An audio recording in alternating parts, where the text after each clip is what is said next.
Hello, this is Harold Smith coming to you from North Myrtle Beach, overlooking the ocean. It's a beautiful winter day, and this is three, part three of our teaching video series, Learning How to Live My Life as Jesus would live my life if He were I.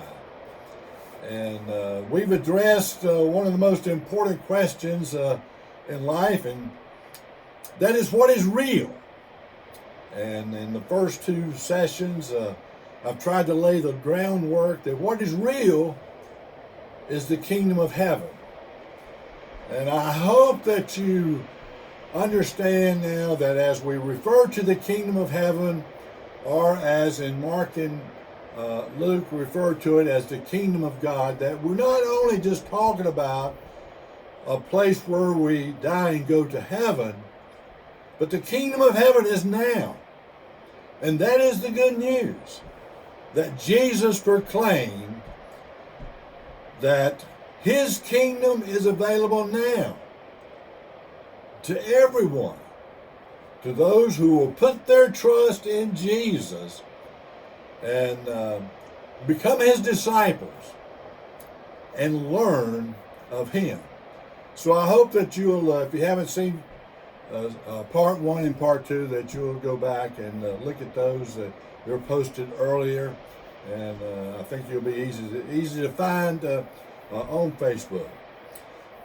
Today we're starting our continuing our series on the Sermon on the Mount.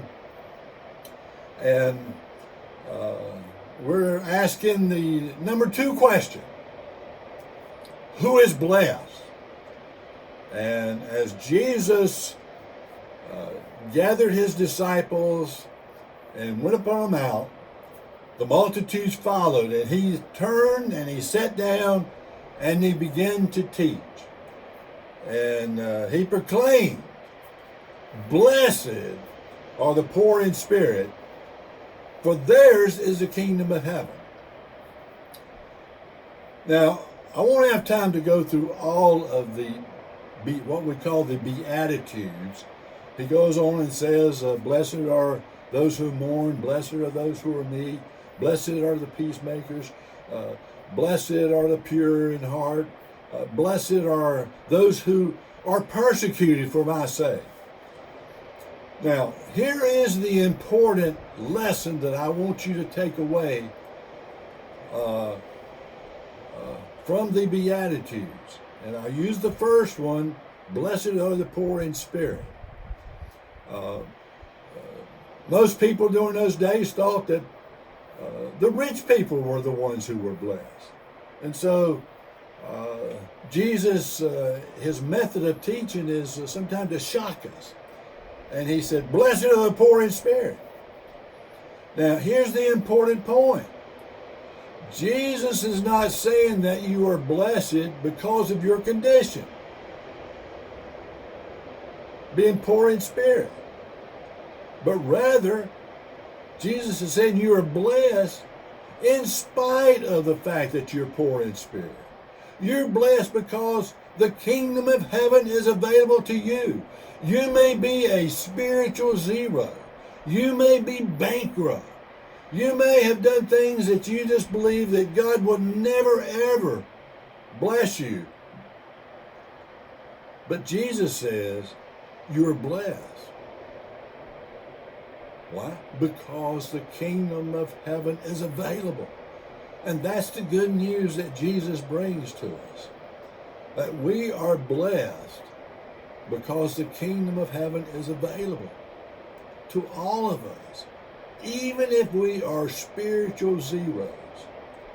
And we enter into His kingdom by placing our confidence and trust in Jesus. And I just want to re-emphasize the importance of understanding that the kingdom is available to all. To enter in and to reign with Jesus. To be His disciples. To let Him teach us. To transform our lives. And this is my encouragement to you. Then after he goes through about 11 of these Beatitudes, he then makes the statement that you are the salt of the earth. Those who enter into his kingdom, you're the salt. You're the light of the world. You may say, oh, no. Jesus is the light of the world. No, that's not what he said. He said, you are the light of the world. It is through your light that people will come to know and to see Jesus, by seeing Jesus in your life.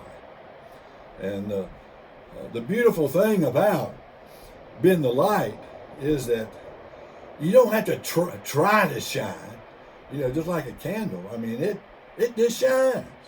It can't help but shine. And that's what Jesus is saying to you and I, that we are the light of the world. And if people see Jesus in this world, they will see it through us. And so he calls on us to be the salt. The salt is the preserver, cleanses, purifies. And we are the salt, and we are the light. And then he goes on, and then a key transition here in the Sermon on the Mount is verse 20 of chapter 5. And that's where we're at in chapter 5. The beginning of chapter 5 is the Beatitudes. And then in verse 20, he says that in order to enter into the kingdom of heaven, our righteousness must exceed that of the scribes and Pharisees. And what he's referring to, it must be a transformation from the inside. It's just not good enough just to do good. We must become the person that will be good and do it because Jesus empowers us to do it, because he has transformed our life. So we're going to continue this study. The next, we're going to go in and we're going to start talking about anger. As we learn how to live this life as Jesus would live our life, if he were I, we're going to learn in the Sermon on the Mount that Jesus gives us a heart that is free of anger. He gives us a heart that is not dominated by sexual lust. He gives us a heart that lets our yes be a yes and our no a no, and not try to spin or manipulate people. He gives us a heart that will turn the other cheek, a heart that will go the extra mile, a heart that will love our enemies. And then in chapter 6, he tells us to don't do things for show. Don't do things to be seen. Don't do things to be praised. That's not where God is leading us. And in the latter part of chapter 6, he's don't be dependent upon our possession and physical possessions and assets. And then the disciples came to Jesus and said, teach us how to pray. We're going to spend a whole session on prayer and the importance of prayer. Then in chapter 7, we're going to talk about not condemning others. And Jesus said this is not acceptable. And so in the next few sessions, we're going to answer the third question. Who is a good person? And I hope that you'll continue to join us in these teaching sessions as we learn how to live my life as Jesus would live my life if he were I. God bless you. Have a great day.